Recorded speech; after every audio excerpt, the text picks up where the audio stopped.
tristă-i viața și pustie, când vezi lumea plină de patii, că de atâta dușmănie prea mulți ochi sunt scăldați în lacrimi, că de atâta dușmănie prea mulți ochi sunt scăldați în lacrimi. Doamne sfânt din a Ta iubire, mai dă o lege pământească, toți oamenii mai buni să fie și să nu se mai dușmănească. Toți oamenii mai buni să fie și să nu se mai dușmănească.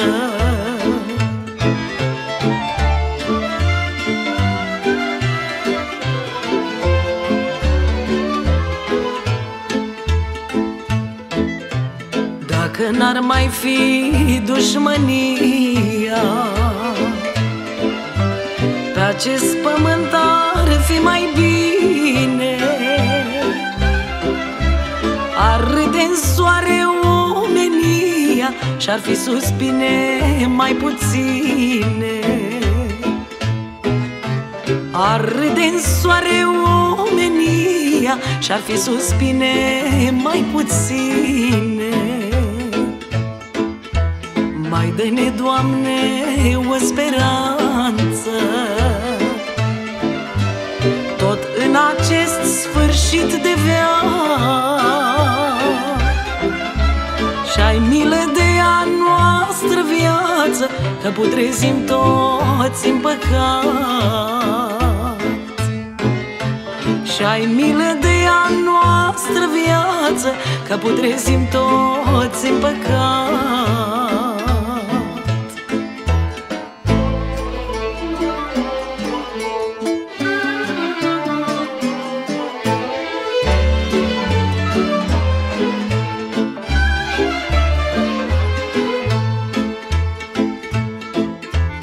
E lumea plină de minciună, iar cei nedrepți calcă cuvântul. De răutate și de ură strigă și cerul și pământul. De răutate și de ură strigă și cerul și pământul.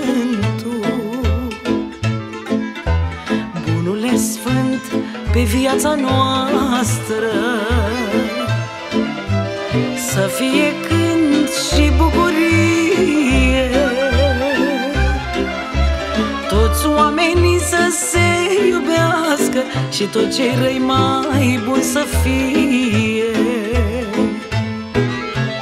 Toți oamenii să se iubească și tot cei răi mai buni să fie.